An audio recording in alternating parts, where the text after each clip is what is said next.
In 2011, the government partnered with 6 seating and occupant restraint manufacturers to develop new testing methods and performance requirements for ambulance patient compartment seating. The goal of this work was to develop requirements that allowed a seat to be used in any orientation, forward-facing, side-facing, or rear-facing, while still being safe in a crash. This module covers the importance of using restraints or seatbelts in the patient compartment, the crash testing of ambulance seats, different restraint options and their effects, as well as a few demonstrations of innovative seating and restraint systems. Government and private sector researchers have identified the lack of seatbelt use as a key impediment to increasing worker safety in the back of an ambulance. Changes made to seating and restraints will improve a worker's ability to remain seated and restrained. These changes must be coupled with a change in worker culture.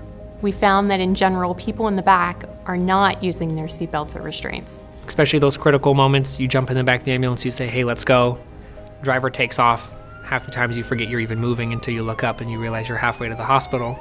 Even in day-to-day transports where it wouldn't require them to get out of the seat, say for CPR, or they're not using their restraint system as they're traveling to an actual event. And there's, at that point, no need to be tending to a patient.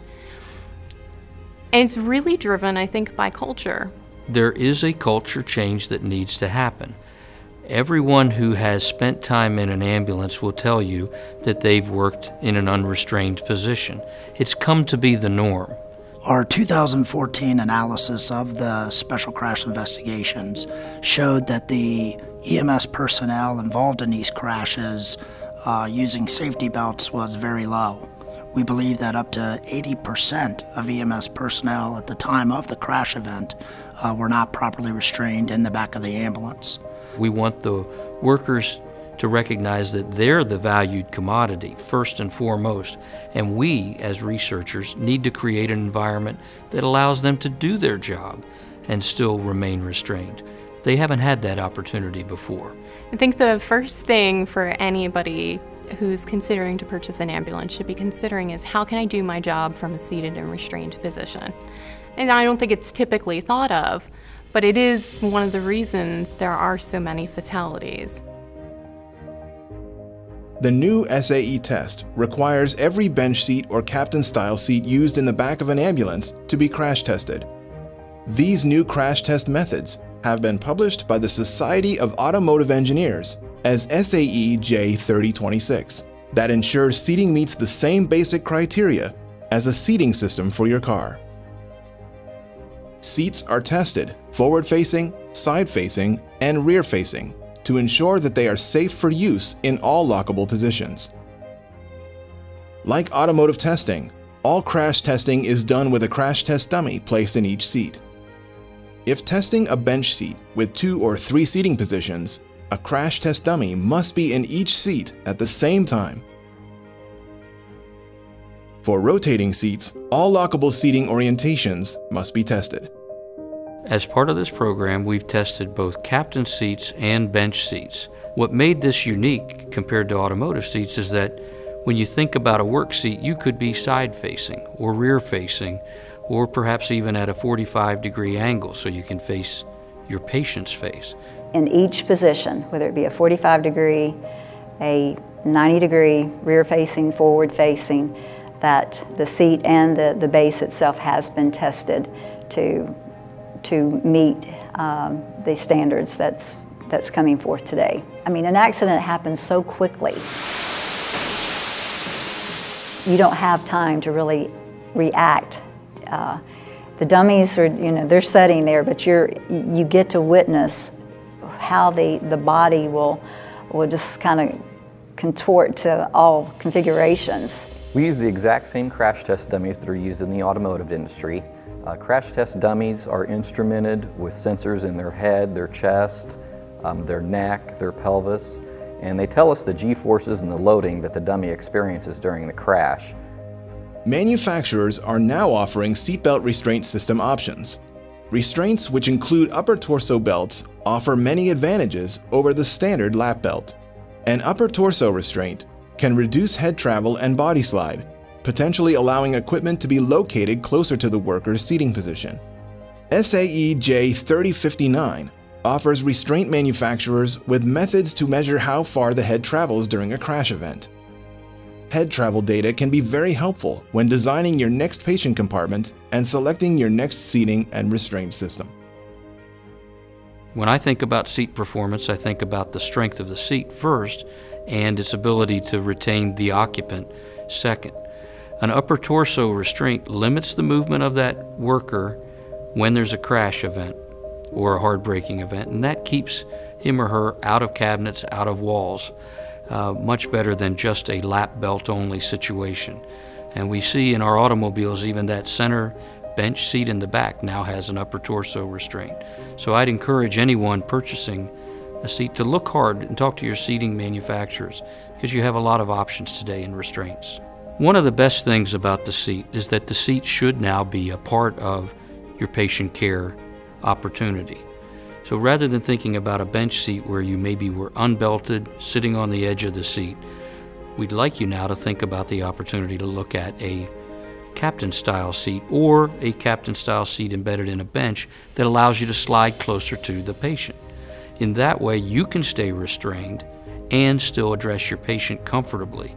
It's really important that the paramedics and the EMTs are safe. The number one goal is to keep them safe, and the restraint systems has proven that it's invaluable to the EMT workers to be able to still perform their duties that's in there, but ultimately keep themselves safe. In the following section, you will see demonstrations of some of the innovative restraint and seating systems that have been tested and meet the requirements of SAE J3026. These demonstrations are provided to assist you with selecting a seating system that is best for you and your service. Other tested products are available on the market today, and more may become available in the future. Here we have a 1769 on a Mobility 1, 36-inch tracking system. The base on this setup is actually offset. It could be offset from the left position, right position, or in the center position. If you were to place this on the squad bench, the seat is able to travel 36 inches up and down of the bench itself. If needed, or when needed, the seat can rotate, and then it can rotate forward facing. So in this position, we're in the forward position, facing forward to the ambulance. When needed, we can rotate at 45. We can actually extend, and in some scenarios they can get side. When they need to come down, I can come down, lock in, do what I need to do, come all the way back up if I needed. When completed, I'm still comfortable enough in a forward position, and the patient's still comfortable enough with me being inside them. The restraint you see here is a 3-point. It actually gives you a little bit more leverage out to do what you need to do with the patient, or reach into a cabinet needed, and then get back into position. Here's an 1870 EVS. It also carries a tendency to also carries a child. So basically, when needed, a child can be mounted in 20 to 55 pounds with a 5-point harness in itself. It's been R44 tested and an FMVSS 213 tested. So here we have a 5-point harness on an executive chair with a new 45-degree swivel base from EVS. Right now I'm forward facing. I can still use the track forward and aft. I can still get in the cabinets once they're placed next to me.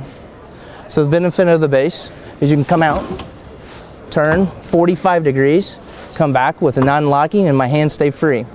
When needed, I can check on the patient, and when I'm done checking on the patient, it's important to face forward, come back out.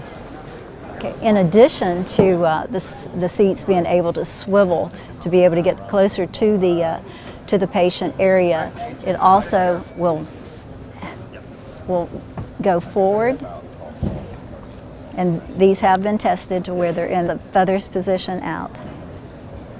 On this particular unit is that we have the child carrier, so where you can actually transport a toddler that is an uninjured toddler. And then we also offer a 4-point system. It's a very simple type system that there's only one release. It's a push button release and release, and you do not have to undo all the straps for the shoulder. You just slip your shoulders in and then buckle yourself in. And this allows the EMT to be able to scoot forward to be able to easily access to the patient. This is equipped with a sensor, whereas there's a panel that will be mounted on the dash of the truck, of the ambulance, that will indicate when a person is sitting in it, and a few minutes later you'll hear a beep that indicates that there's no one, they're not buckled in, and then once that they're properly positioned in the seat and buckled in, then the light will turn green, and that's an indicator that EMT is fully buckled in and secure in the seat. A good seating system will allow a worker to get close to his patient and gear while still belted. Seating manufacturers are now offering seating that can be rear, side, or forward facing. You are encouraged to select the seating system that allows you to remain seated and belted while attending to your patient. The number one takeaway from this entire effort is be seated and restrained. Use those seat belts. Your safety is number one.